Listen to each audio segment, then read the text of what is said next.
नमस्कार, मी सोनिया भानुसे. पुन्हा एकदा माझ्या यूट्यूब चॅनलवर तुमचं खूप खूप स्वागत आहे.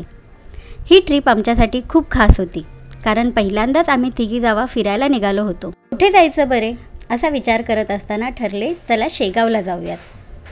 चला तर मग आमची शेगावची ट्रिप कशी झाली ती पाहूयात. आम्ही नागपूर एक्सप्रेसची बुकिंग केली होती. त्याचे तिकीट प्रत्येकी 1123 होते. ही ट्रेन पूर्ण AC होती. ही ट्रेन रात्री 1 वाजता ठाण्यातून निघाली आणि सकाळी 10 वाजता आम्ही शेगाव स्टेशनला पोहोचलो. आमचा ट्रेनचा प्रवास खूप छान झाला. स्टेशनवर उतरताच खूप भारी वाटले आणि समोरच दिसली शेगाव कचोरी. बसची वाट न पाहता आम्ही रिक्षाने भक्तनिवासकडे गेलो, पण तेथे 5 तासाची वेटिंग होती, म्हणून आम्ही आनंद विहारमध्ये जायचे ठरवले. येथील स्वच्छ आणि सुंदर परिसर पाहून मन प्रसन्न झाले. तेथेही आम्हाला 1 तासाची वेटिंग होती. 1 तासानंतर फायनली आम्हाला रूम मिळाली. 3 बेड असलेल्या रूमचे भाडे होते 800 रुपये.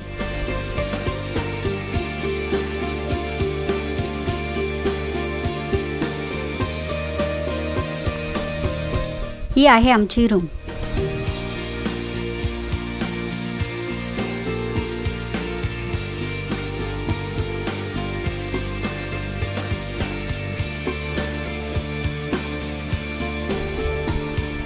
फ्रेश होऊन आम्ही जेवायला गेलो.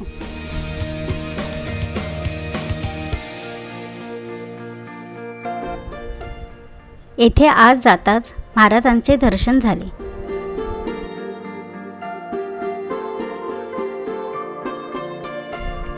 कुपन देऊन आम्ही आमचे जेवण घेतले.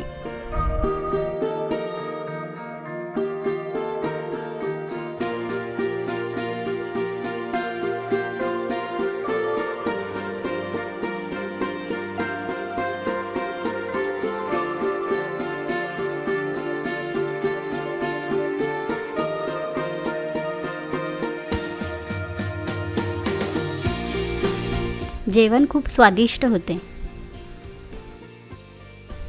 पोटभर जेवण झाल्यावर आम्ही निघालो श्रींच्या दर्शनासाठी. आनंद विहारमधून श्रींच्या मंदिराकडे जाण्यासाठी बसची सोय आहे. गुरुवार असल्यामुळे येथे आज खूप गर्दी होती.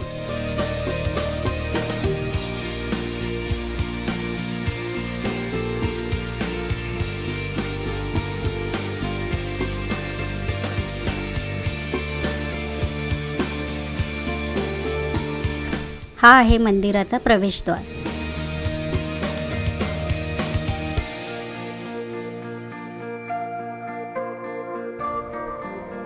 येथे स्वच्छतेची आणि सुरक्षेची खूप काळजी घेतलेली आहे.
हा आहे श्रींचा गाभारा आणि त्यांच्या दर्शनासाठी आम्हाला 2.5 तासाची प्रतीक्षा करावी लागली.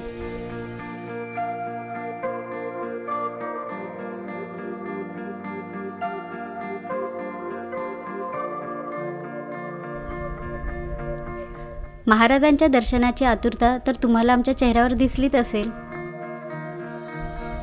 महाराजांचे दर्शन होताच खूप प्रसन्न वाटले. गणगण गणात बोलते.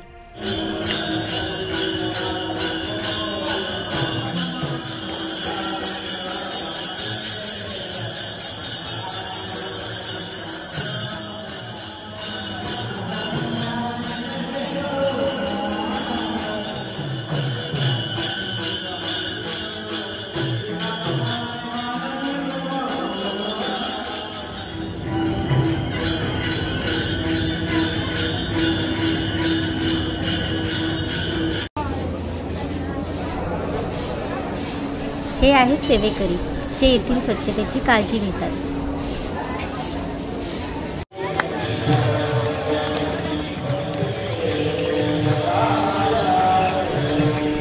गुरुवार असल्यामुळे श्रींच्या पालखीचेही दर्शन झाले. खूप मस्त वाटले. असे झाले आमचे श्री गजानन महाराजांचे दर्शन. येथे आम्ही 2 दिवस होतो. आम्ही येथे काय काय केले हे पुढील व्हिडिओमध्ये नक्की पहा. जय गजानन. गण गण गणात बोल.